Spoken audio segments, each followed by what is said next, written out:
ఒక సినిమా కార్యక్రమంలో మెగాస్టార్ చిరంజీవి గారు సరదాగా చేసినటువంటి కొన్ని వ్యాఖ్యలు వివాదాస్పదమయ్యాయి. మా తాత రసికుడు అంటూ చిరంజీవి గారు వారి తాతగారిని ఉద్దేశించి చేసినటువంటి వ్యాఖ్యలు, అలాగే నా కొడుక్కి ఇంకా కుమారుడు పుట్టాలని కోరుకుంటున్నాను, మా లెగసీని కంటిన్యూ చేయాలంటే ఒక వారసుడు పుట్టాలి అని నేను కోరుకుంటున్నాను అనేటువంటి వ్యాఖ్యలు కూడా తీవ్ర దుమారాన్ని రేపుతున్నటువంటి నేపథ్యంలో అసలు చిరంజీవి గారు ఆ వ్యాఖ్యలు చేయడం వెనక కారణం ఏంటి, ఆ వ్యాఖ్యలను మనం ఎలా చూడాలి అనేది ఓవరాల్గా మనం విశ్లేషణ చేసుకుందాం. ప్రస్తుతం మనతో పాటు ఉన్నారు జనసేన పార్టీ రాష్ట్ర అధికార ప్రతినిధి శ్రీనివాస్ గారు. సార్తో మాట్లాడదాం. సార్ నమస్తే. సార్, ఒక సినీ కార్యక్రమంలో మెగాస్టార్ చిరంజీవి గారు సరదాగా చేసినటువంటి కొన్ని వ్యాఖ్యలు ఏవైతే ఉన్నాయో అవి తీవ్ర దుమారాన్ని రేపుతూ ఉన్నాయి. ఇప్పుడు వారి తాతగారిని ఉద్దేశించి మా తాత చాలా రసికుడు అంటూ చిరంజీవి గారు చేసినటువంటి వ్యాఖ్యలు ఏవైతే ఉన్నాయో అవి దుమారాన్ని రేపుతున్నాయి. వాటితో పాటుగా నా కొడుక్కి అంటే రామ్ చరణ్కి కొడుకు పుట్టాలని కోరుకుంటున్నాను, మా లెగసీని మా వారసుడే అంటే పైకి తీసుకువెళ్ళాలని నేను కోరుకుంటున్నాను అంటూ చిరంజీవి గారు చేసినటువంటి వ్యాఖ్యలు ఏవైతే ఉన్నాయో మహిళా సంఘాలు కూడా దాన్ని కొంచెం వ్యతిరేకిస్తూ ఉన్నాయి. ఏంటి, మహిళ అయితే ఆ లెగసీని ముందుకు తీసుకువెళ్ళలేరా, కేవలం పురుషుడు మాత్రమే ఆ లెగసీని ముందుకు తీసుకువెళ్తారా, 2025 సంవత్సరంలో ఇప్పటికీ పురుషాధిక్యం ఉందా అంటూ చాలామంది మహిళా సంఘాలు కూడా చిరంజీవి గారిని విమర్శిస్తూ ఉన్నాయి. ఏంటి సార్, దీన్ని ఎలా చూడాలంటారు? కృష్ణ గారు, సహజంగా చిరంజీవి గారు నర్మగర్భంగా ఇప్పుడు మాట్లాడాయన తన మనసులోని భావాలని చాలా ఓపెన్గా, చాలా సరదాగా, తను ఒక మెగాస్టార్ అనేది లేకుండా చాలా సహజంగా తన మనసులోని భావాలని ఆయన వ్యక్తపరుస్తూ ఉంటారు. అందుకని అతనికి అజాత శత్రువు అనే పేరు కూడా ఉంది. ఏ రాజకీయాలకు అతీతంగా చిరంజీవి గారిని అభిమానించే వాళ్ళు అందరూ ఉంటారు. సరే, మొన్న కార్యక్రమంలో ఆయన మాట్లాడిన వ్యాఖ్యలు కొంతమంది పాజిటివ్గా తీసుకుంటారు, కొంతమంది నెగిటివ్గా తీసుకుంటారు. వాస్తవం ఏంటంటే ఆయన తన మనసులోని భావాలని, తన మనసులో ఉన్నటువంటి కోరికని చెప్పడం జరిగింది. సరే, తన తాతగారి గురించి ఏదో రసుడని సరదా వ్యాఖ్యలు. అన్నిటికంటే ఎక్కువగా కామెంట్ చేస్తుంది ఏంటంటే తన లెగసీని, తన వారసత్వాన్ని కొనసాగించడానికి రామ్ చరణ్ ఒక కొడుకుని కంటే బాగుండు అనేటువంటి మాట మాట్లాడారు. సరే, సహజంగాను ఈ పురుషాధిక్యత సమాజం లేకపోతే ఇంకా కొంచెం లోపలికి వెళ్ళి ఆయన మీద వ్యక్తిగతంగా కొంతమంది వ్యాఖ్యలు చేయడం కూడా సోషల్ మీడియాలో నేను చూశాను. నేను అడుగుతున్నాను కృష్ణ గారు, వీళ్ళందరినీ కూడా ఆయన మనసులో ఉన్నటువంటి కోరికని చెప్పడానికి, లేకపోతే ఆ మనసులో అభిప్రాయం చెప్పడానికి అతను హక్కు లేదా? ఎగ్జాక్ట్లీ. ఎంత పెద్ద మెగాస్టార్ అయినా సరే ఆయనకంటూ కొన్ని కోరికలు ఉంటాయి. ఆ కోరికని అందరికీ అంటే తన అభిమానులకు చెప్పడంలో తప్పే ఉంది అంటే కృష్ణ గారిని అంటుంది. కొంతమంది మహిళా నేతలు కావచ్చు, లేకపోతే కొంతమంది వైఎస్ఆర్ కాంగ్రెస్ పార్టీకి సంబంధించిన మహిళా నేతలు కూడా పెద్ద పెద్ద ప్రెస్ మీట్ పెట్టి వాళ్ళు కూడా మాట్లాడేశారు. వాళ్ళకి కూడా కొంతమంది సోషల్ మీడియాగా బయట కానీ అనలిస్టులు కావచ్చు, మాట్లాడుతున్న వాళ్ళకి కొన్ని సూటి ప్రశ్నలు అడుగుతాను. వాళ్ళకే ఆడపిల్లలు ఉంటారు, మగ పిల్లలు ఉంటారు కదా.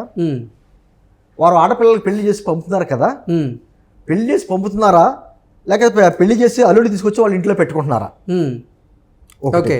రెండోది, ఒకవేళ వాళ్ళ తల్లిదండ్రులు ఎవరన్నా కులాంతర వివాహం చేసుకున్నారనుకోండి, తండ్రి కులాన్ని వీళ్ళ పెట్టి ఫాలో అవుతున్నారా, తల్లి కులాన్ని ఫాలో అవుతున్నారా? రెండు. ఇంకొకటి, వాళ్ళ కొడుక్కి ఎవరైతే విమర్శ చేస్తున్నారో వాళ్ళకి కొడుకులు ఉంటారు కదా, కొడుకు పెళ్లి చేసి అత్తారింటికి పంపుతున్నారా, కోళ్ళ తీసుకొచ్చి ఇంట్లో పెట్టుకుంటున్నారా? పోనీ వాళ్ళ పిల్లలకి పెళ్లి చేస్తున్నారు కదా, పెళ్లి చేసిన తర్వాత అత్తారింటికి సంబంధించినటువంటి ఇంటి పేరు కొనసాగిస్తున్నారా, వీళ్ళ ఇంటి పేరు కొనసాగిస్తున్నారా?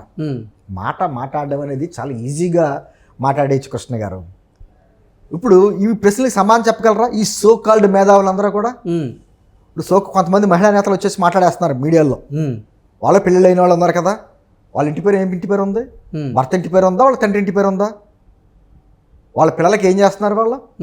ఏంటంది సమాజంలో రేపొద్దున ఎవరికైనా, మీకైనా నాకు ఇద్దరు ఆడపిల్లలే, పెళ్లి చేసి పంపాలి, వాళ్ళ జీవితం వాళ్ళది. నేంటుంది అంటే అలా కాకుండా నా ఇంటి పేరు వాళ్ళకి రాదు కదా. ఆస్తులు ఇవ్వచ్చు, ఆస్తుల్లో వాటా సమాన హక్కు కాబట్టి ఆస్తుల్లో వాటా ఇవ్వగలం, ఇంటి పేరు షేర్ చేయలేం కదా, అంతే కదా. అందుకని ఆయన మనసులో ఉన్న భావనగా ఒక కొడుకుంటే బాగుండు అనేటువంటి మాట చాలా సరదాగా, చాలా క్యాజువల్గా. ఎందుకంటే చిరంజీవి గారికి ఆడపిల్లలు అంటే ఇష్టం లేకపోతే ఆయన ఇప్పుడు రామ్ చరణ్ గారికి మొదటి సంతానంగా ఒక బేబీ పుట్టింది, కింకార. ఆయన దగ్గర హాస్పిటల్స్ ఉన్నాయి, ఎన్నో ఇది కాదు కృష్ణ సదుపాయాలు. మీకు అర్థం కాదు. ఈ మధ్య కాలంలో జరిగింది. ఆయనకి 2 చెల్లెళ్ళు, 2 తమ్ముళ్ళు, 5 కదా సంతానం వాళ్ళు. 2 చెల్లెళ్ళకి పెళ్ళిళ్ళే చాలా అయింది. ఈ మధ్య కాలంలోనే వారికి సంబంధించి ఆడపిల్లలకి సంబంధించి ఒక వీడియో వెతుక్కు అది కూడా చెప్పాడు ఆయన. ఎక్కడ కొండాపూర్ సంబంధించిన దగ్గరలో ఎక్కడో సంథింగ్ ల్యాండ్, కోట్లాది రూపాయలకు సంబంధించినటువంటి ల్యాండ్. ఆ ల్యాండ్ ఈరోజు ఇచ్చాడు ఆయన. వాళ్ళకి పెళ్ళిళ్ళు చేసి, వాళ్ళకి చదువులు చదివించి, వాళ్ళకి పుట్టినటువంటి బిడ్డలను కూడా చూసుకుని ఆయన ఆడపిల్లని ఎంత గౌరవిస్తాడు అన్నది సమాజానికి తెలుసు. తన చెల్లెళ్ళు కదా, పెళ్ళిళ్ళు చేసి పంపేశాం కదా అనేటువంటిది లేకుండా ఈ రోజుకి ఒక అన్నగారుగా కోట్లాది రూపాయలు విలువ చేసినటువంటి భూమిని కూడా అతని పిల్లలు లేరా? అతనికి 2 ఆడపిల్లలు, ఒక కొడుకు ఉన్నాడు కదా, వాళ్ళే చూసుకోవాలి కదా. అటువంటి భావన ఎప్పుడు లేదే. సొంత చెల్లెల్ని ఇన్ని సంవత్సరాల తర్వాత కూడా కొన్ని కోట్లాది రూపాయలు విలువైనటువంటి భూములను వాళ్ళకి తెలియకుండానే చక్కగా రాఖీ కట్టినందుకు అలా ఆ బహుమతిగా ఇచ్చాడు ఆయన. అటువంటి వ్యక్తిత్వం ఉన్నటువంటి చిరంజీవి గారు ఈ రోజుకి వారి పిల్లలే కాకుండా తమ్ముడు పిల్లలు కావచ్చు, చెల్లి గారి పిల్లలు కావచ్చు, ఆడపిల్లలందరినీ కూడా చాలా జాగ్రత్తగా చూసుకుంటారు. చిరంజీవి గారు భార్య సురేఖ కూడా. వాళ్ళు ఎంత చక్కగా చూసుకుంటారంటే పిల్లల్ని ఏదో సంపాదించిన మూట కట్టుకుని మా పిల్లలకి అనేటువంటిది చూడరు. ఆయన చేసే సామాజిక కార్యక్రమాలు పక్కన పెట్టండి, రక్తదానమో లేకపోతే మిగతా నేత్రదానం పక్కన పెట్టండి, ఇది కూడా చేసేది విధానం. ఆయన స్వయంగా మీటింగ్లో ఈ మధ్య కాలంలో చెప్పాడు. మరి దాని గురించి మాట్లాడరే? ఈరోజు మాట్లాడినందుకు తన మనసులో భావన సరదాగా వ్యక్తపరిచినందుకు దీన్ని కామెంట్లు చేస్తారు. ఇందాక అడిగిన ప్రశ్నలన్నిటికీ వీళ్ళు మనసులో అయినా సమాధానం చెప్పుకోమండి, సమాధానం వస్తుందో. సరే, ఇంకోటి వైఎస్ఆర్ కాంగ్రెస్ పార్టీకి సంబంధించినటువంటి ఒక ఆవిడ ప్రెస్ మీట్ పెట్టేసి ఆడపిల్లలు అయితేనే వారసులా, మగపిల్లల పెద్ద పెద్ద మాటలు చెప్పింది. అరే మీ నాయకుడికి చెప్పండి. పాదయాత్ర చేసినప్పుడేమో వైఎస్ షర్మిలా అన్నారు, ఆస్తుల్లో వాట అడిగేటప్పటికి మున్సిపల్ షర్మిలా అన్నారు, అంతే కదా. వైఎస్ రాజశేఖర బిడ్డే కాదన్నారు. అటువంటి వారసత్వ రాజకీయాల్లో ఉన్నటువంటి మీరు ఈరోజు చిరంజీవి గారిని విమర్శించడానికి ప్రెస్ మీట్లు రకరకాలుగా గురువింద గింజ అంటారు చూసారా, దాని మచ్చ దానికి తెలియదంట. అటువంటి వ్యక్తులతో చిరంజీవి గారిని విమర్శించడానికి ఈరోజు వస్తుంది. నేను అనుకోవడం ఏంటంటే చిరంజీవి గారికి విమర్శలు కొత్త ఏం కాదు. 4.5 దశాబ్దాలుగా ఆయన ఎన్నో ఆటుపోట్లు, విమర్శలు, ఎన్నో రకాలుగా ఎదురు మెగాస్టార్ అయ్యాడు ఆయన. అంటే మెగాస్టార్ చిరంజీవి గారి వ్యాఖ్యల్ని ఎలా తీసుకోవాలంటారు? నేను అంటుంది ఆయన సరదాగా చాలా క్యాజువల్గా తన మనసులో ఉన్న భావనని ఆయన చెప్పుకుంటూ వచ్చాడు. నేను అంటుంది అదే అండి, ఆడపిల్లల్ని తక్కువ చేసినట్టు కాదు. అక్కడ ఆడపిల్లకి ఇవ్వాల్సినటువంటి గౌరవం, తీసుకోవాల్సిన బాధ్యత అన్నీ తీసుకున్న వ్యక్తి ఆయన ఏమి వాళ్ళందరినీ గాలి కుదిలేసి వాళ్ళ పని చేసుకుని ఈయన ఏదో కోట్లు సంపాదించిన మూట కట్టుకున్న వ్యక్తి కాదు. ఆయన ఆడపిల్లలను కూడా ఏ విధంగా చూసుకోవాలో సమాజానికి ఒక సూచనగా ఉన్నాడు ఆయన. అటువంటి వ్యక్తి సరదాగా మనసులో భావనని అంటే నిజంగా ఒక్కొక్కసారి నాకు అనిపిస్తుంది. ఎందుకంటే చిరంజీవి గారు అటువంటి వ్యక్తి అలా సరదాగా మనసులో ఉన్న మాటలన్నీ బయటకు మాట్లాడి ఎందుకు లోకువా ఇటువంటి వాళ్ళతో మాట్లాడిపించుకోవడానికి కూడా నాకు ఉంటుంది, బాధ ఉంటుంది. ఎందుకంటే నిజంగా కూడా చాలా క్యాజువల్గా మాట్లాడిన మాటనే ఒక రచ్చ చేయాలని చెప్పి తను ఏదో రకంగా పబ్లిసిటీ చేయాలని కొంతమంది అయితే పెద్ద పెద్ద ఆర్టికల్స్ రాస్తున్నారు. నేను చూసాను సోషల్ మీడియాలో. అరే మీరు వెనకాల ఒక్కసారి మీరు చూడండి, మీకు పిల్లలు ఉన్నారు, మీరు మీళ్ళలోనే కులాతర వివాహాలు చేసుకోవడం ఉన్నారు, మీ ఇంట్లోనే ఆడబిడ్డలు ఉన్నారు కదా. ఏం జరుగుతుంది మీ ఇంట్లో ఆడబిడ్డలని? మీరు ఏమన్నా ఇంటి పేరు మార్చుకుని మీ ఇంట్లో పెట్టుకున్నారా? మీ అల్లుడిని తీసుకొచ్చి మీ ఇంట్లో ఆస్తులు వాటా ఇచ్చి ఇంట్లో పెట్టుకున్నారా? మీ కొడుకుల్ని పెళ్లి చేసి ఇతర ఇంటికి పంపుతున్నారా, అత్తారింటికి పంపుతున్నారా? సమాజం అటువంటిది. మన సమాజం, భారతీయ సమాజం ప్రకారం ఏది జరగాలో జరుగుతుంది.